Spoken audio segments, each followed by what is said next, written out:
Brought to you by Alman Auctions, the worldwide leader in antique tractor auctions.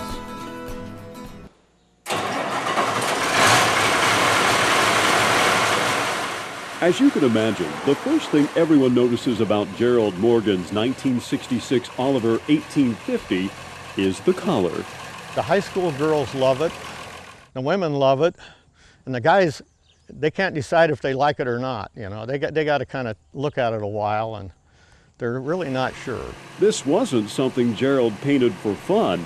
Oliver did it as part of a special promotion. You see that plow on the back? It's the real reason for the purple paint job. I painted this one purple because I found out that Oliver did one back for the Growing O shows back in the mid-60s. They just decided to paint one up at Charles City and take it around for a year to different shows showing off this new plow. And that was their promotion, to sell a new plow, no matter what color your tractor, red, green, blue, or even purple. This is the plow for you.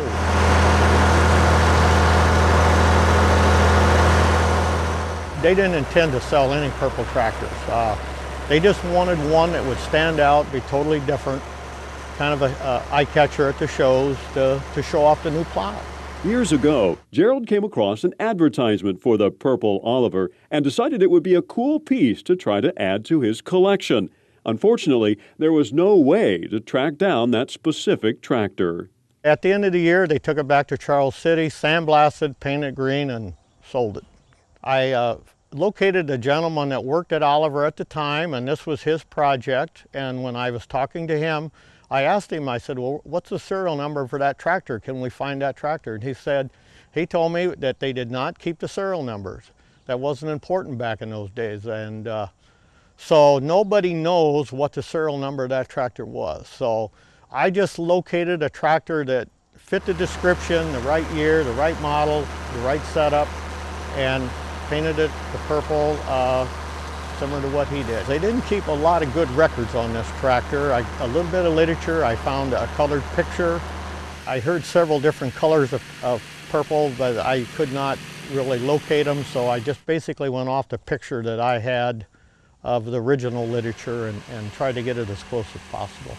No matter the color, the Oliver 1850 was a powerful tractor for its time. It features a 6-cylinder Perkins 354 diesel engine that produced 93 horsepower.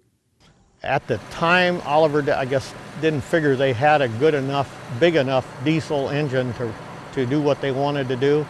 So they went to Perkins and got a Perkins engine and put it in, and they were a very successful engine. But that was the only tractor that they used the Perkins engine in, was the 1850 Oliver diesel.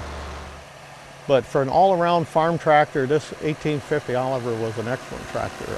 They built it for several years, and they held up good, and there's still a lot of them being used out in the country today. Back to that plow, which Gerald bought new back in the 60s.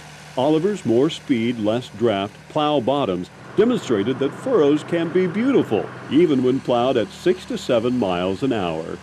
Well, these Oliver moldboards, when they come out with this plow, it's called a high-speed plow. And they want you to drive 6.5, 7 miles an hour. And what they did, they made it pull easier and faster by straightening these moldboards, taking the kink out of it, straightening them more out so you're not moving the dirt and flipping it over. It kind of comes up on the moldboard and slides off.